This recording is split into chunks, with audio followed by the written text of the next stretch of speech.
I've got something a little bit different for you today, so sit down and make yourself comfortable because I've got a little story for you.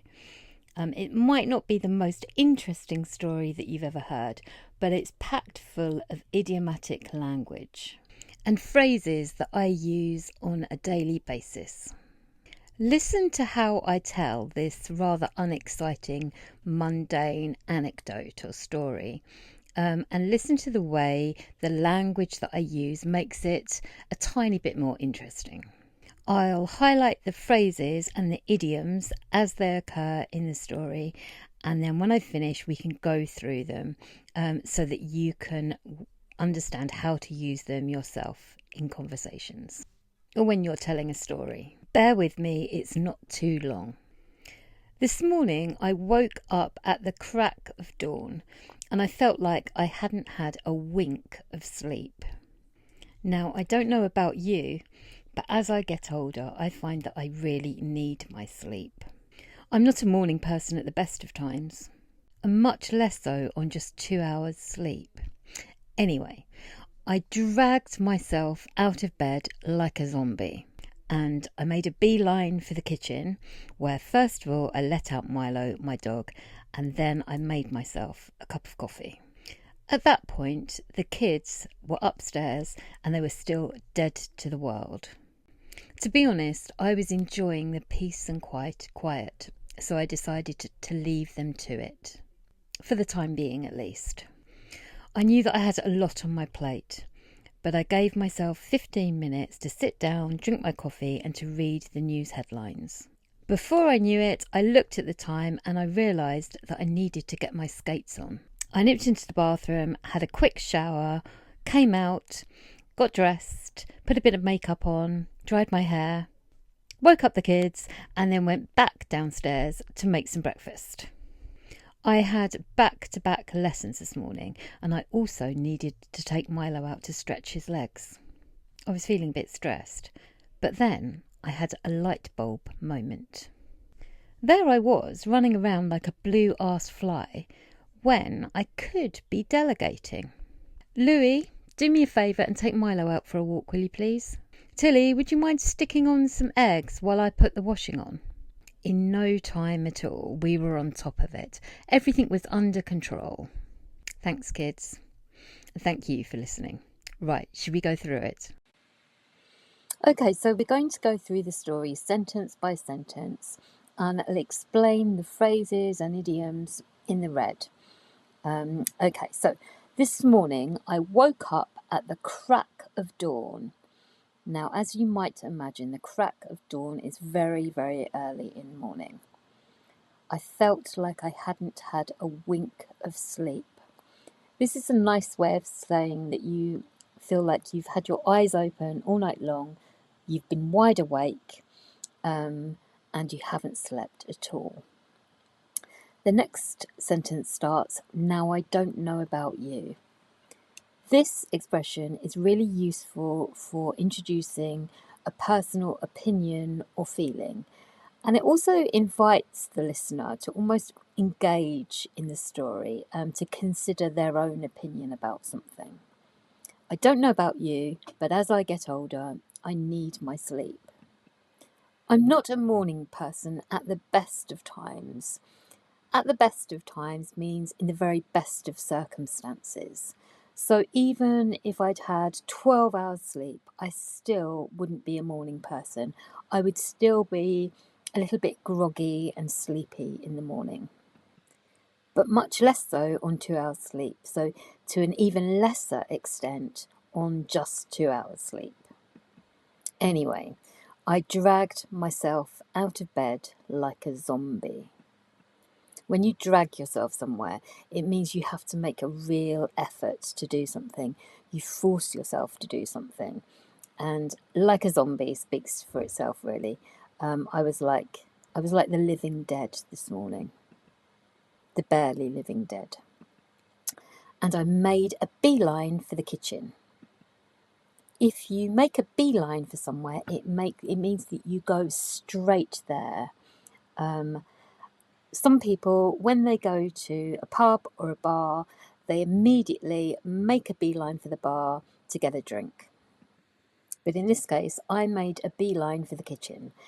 I let out Milo, my dog, to the garden, and then I made some coffee, which is a bit of an essential every morning as far as I'm concerned. The next page starts at that point, which identifies the moment and in time at that moment. The kids were still dead to the world. Dead to the world is a good way of saying that you're in a very, very deep sleep and you can't be woken. And to be honest, I was enjoying the peace and quiet. The expression "to be honest" expresses a sort of sincerity, like you're sharing a bit of a secret. I was secretly quite glad that they were dead to the world, because I was enjoying the peace and quiet.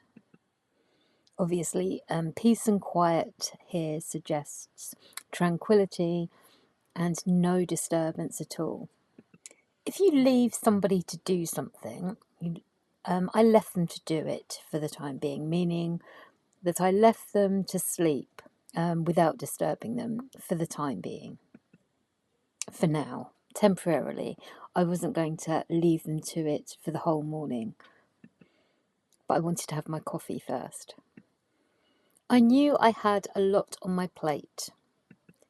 When you say you have a lot on your plate, it means that you have a lot to do. You have a busy schedule, maybe.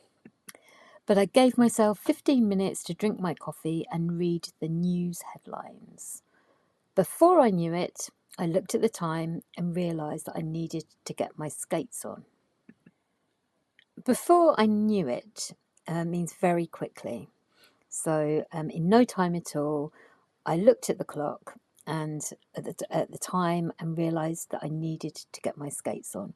Getting your skates on is a way of saying you need to speed up to get going, or to get a move on is another way of expressing this.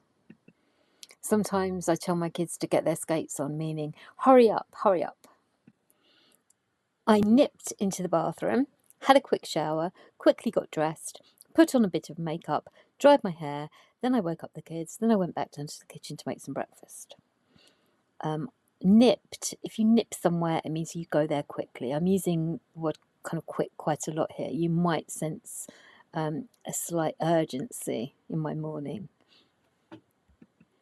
I had back-to-back lessons this morning. Back-to-back lessons, in my case, are lessons one after another without a break. You might have back-to-back meetings at work, one meeting after another.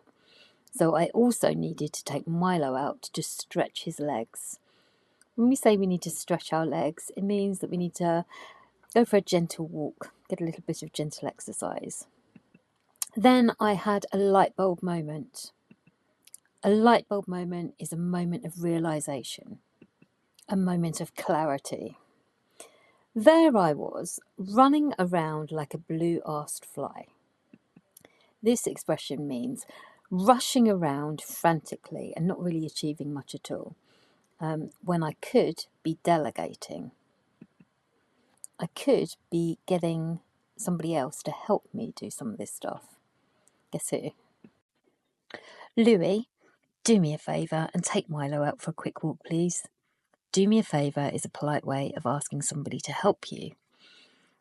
Tilly, would you mind sticking on some eggs while I put the washing on? Sticking on some eggs. I wasn't asking her to stick eggs anywhere. It's a way of saying making a start on cooking the eggs in this case. Or putting on the eggs, you could say. While I put the washing on. Putting on the washing means getting the washing started, turning on the washing machine. In no time at all, so very quickly, we were on top of it. Everything was under control. Thanks, kids. On top of it obviously means the same, under control. That's the end of the story. The end.